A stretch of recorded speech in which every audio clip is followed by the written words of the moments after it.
maka kalian bermusyawarah dengan baik. Suami sama istri duduk kalian berdua. Kau istri, pergilah kau masuk kantor.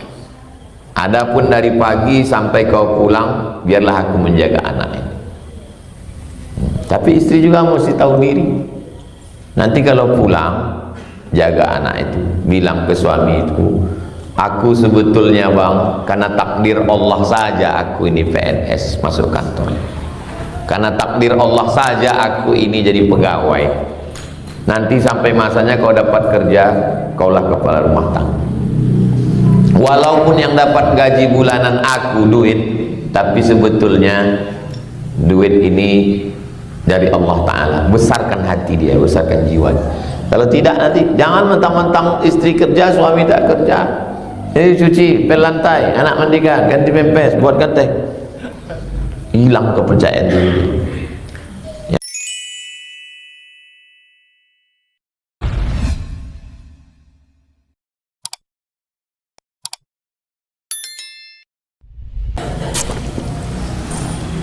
Bolehkah seorang suami mengasuh anak sedangkan istri bekerja?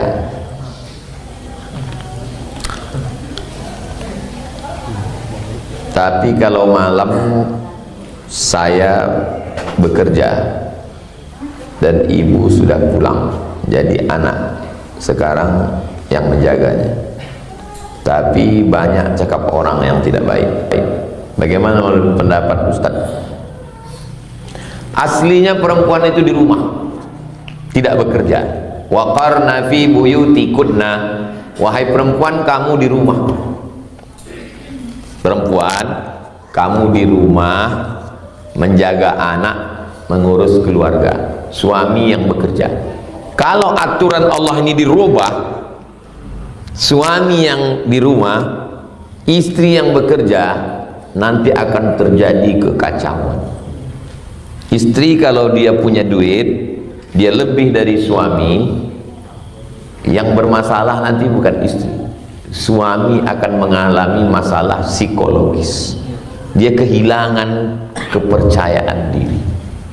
Kan banyak tuh meme-meme. Ini istrinya, ini selingkuhannya, kan banyak meme kan. Bininya macam bidadari, selingkuhannya macam mak lampir. Kok bisa orang jatuh cinta ke selingkuhannya? Banyak orang tak paham, tapi orang yang mengerti dia paham. Kenapa dia tak bersahwat menengok istrinya padahal cantik? Karena dia kehilangan kepercayaan diri. Laki-laki ini mesti punya power. Laki-laki ini punya superior. Laki-laki ini di rumah dia mesti ada kuasa. Kalau dia tak ada kuasa, dia kehilangan kepercayaan diri, kena psikologisnya. Aslinya perempuan itu di rumah, suami bekerja. Tapi, ini tapi, yang dipotong jawaban saya. Mana tahu, malang tak dapat ditolak, untung tak dapat diraih. Istri PNS.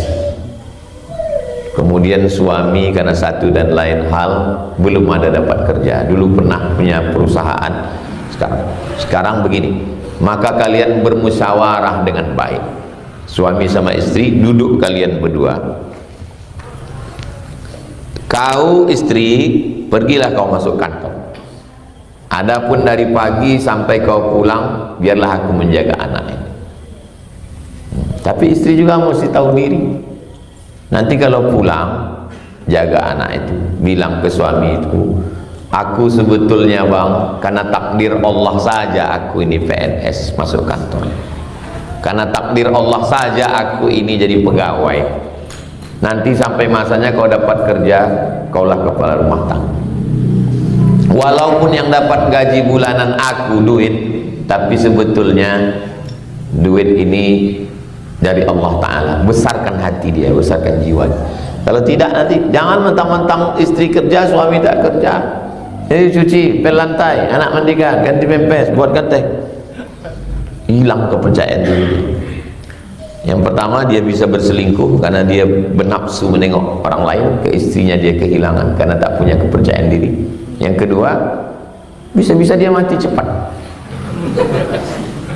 karena dia terus memendam perasaan, emosinya terganggu, bahagia, sedih, takut, cemas, terkejut, mati dia.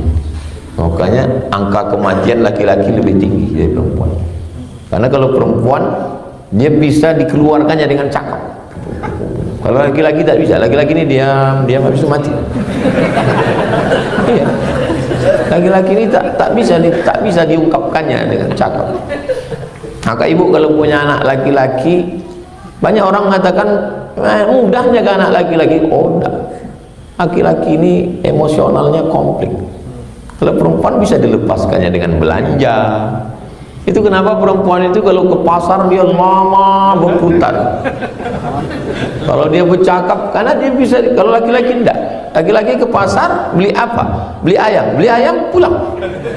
Dia tak pandai membelok-belok, otaknya itu lurus saja. Kalau perempuan dia bisa berekspresi, dipencetnya sein kanan, habis itu dia belok kiri.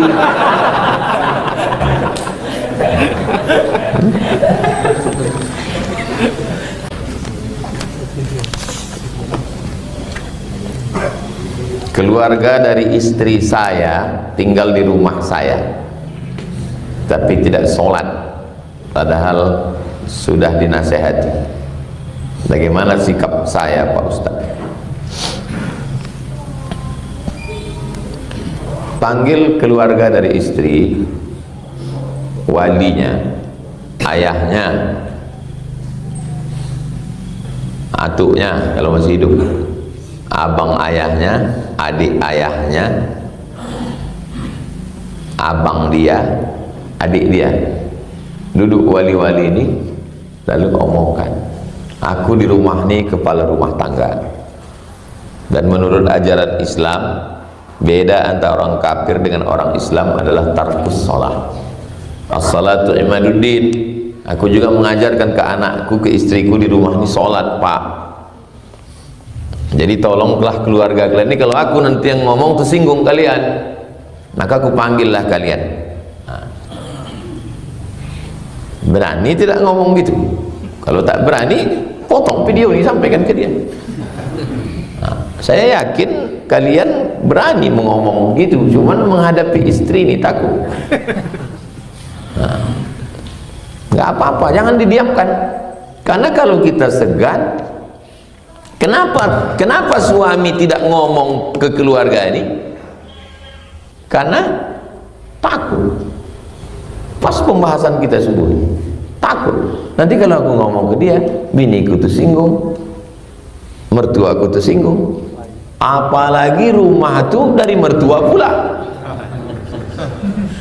Jadi pesan Ustadz Johar dulu waktu saya belum nikah, Ustadz Johar Arifin orang Kuntu almarhum, Allahumma maghfirlah warham, kata dia, kalau bisa bebini itu jangan sampai tak dirasanya asin air yang kita kasih itu. Dalam nasihat dia itu dia tuliskan. Apa maksudnya? Dia biasa minum air laut, kita kasih air garam 2 sendok, nggak terasa sama dia. Jangan bebini terlalu kaya sehingga uang jajan dia dikasih ayahnya 10 juta, antum kasih dia sebulan 1 juta, tak asin lagi duit itu. Bukan cuma duit itu tak asin, cakap antum tak asin.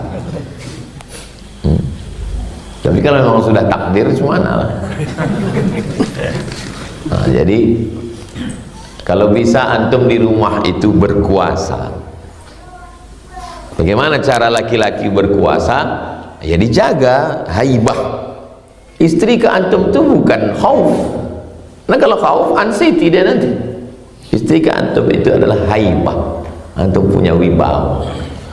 Nah, seandainya lah anak saya ada perempuan yang mau sama dia, perempuan kaya, yang satu lagi biasa aja, tapi dengan ini dia didengar cakapnya, saya nikah dengan orang biasa aja. Kenapa begitu? Karena psikologis. Itu makanya mazhab Syafi'i itu sangat halus. Mazhab Syafi'i ada namanya kufu, selevel. Karena dikhawatirkan laki-laki nanti tak ada wibawa dia, tak ada lagi hormat perempuan itu ke dia. Jadi masalah ini tadi, panggil wali-wali dia itu, omongkan supaya keluarga kalian yang tak sembahyang nih, kalian tolonglah bapak, ayah, atuk, abang, adik, abang ayah, adik ayah, kalian berenamlah nasihati dia. Kalau aku menasihati nanti keluar tai hijau dia nih. Mohon doanya semoga kelak saya bisa menjadi hakim yang bijaksana. Masuk fakultas hukum, S1 hukum, SH, S2 hukum, MH, S3 hukum. Habis itu nanti ada seleksi calon hakim. Berapa usia ideal menikah menurut Pak Ustadz? Yang menyebut ideal itu kan orang, nggak ada dalam Quran umur sekian. Inna khaira man ista'jartal qawiyul amin. Tak ada disebut umur, yang disebut itu sifat. Laki-laki yang layak kau jadikan sebagai pekerja, wahai Syuaib, adalah al-qawi, kuat dia, al-amin, amanah dia. Kenapa orang sekarang semua pakai umur? Padahal umur bukan standar. Banyak orang sekarang berumur tapi tidak dewasa. Anak-anak terjebak di tubuh orang tua. Makanya orang menyebutnya kekanak-kanak. Macam mana anak kau? Kekanak-kanakan. Itu umurnya cukup, akalnya kurang. Kurang akal. Kalau kalian perempuan dapat laki kurang akal, susah. Kurang akal, sekilo kurang setengah on. Akal. Makanya ibu didiklah anak itu supaya berakal. Bapak didik anak berakal. Kalau anak tak dididik berakal, yang disusahkannya siapa? Bininya, mertuanya, anaknya, iparnya. Pak RT pun susah dibuatnya. Kurang akal. Didik anak-anak kita supaya dia berakal.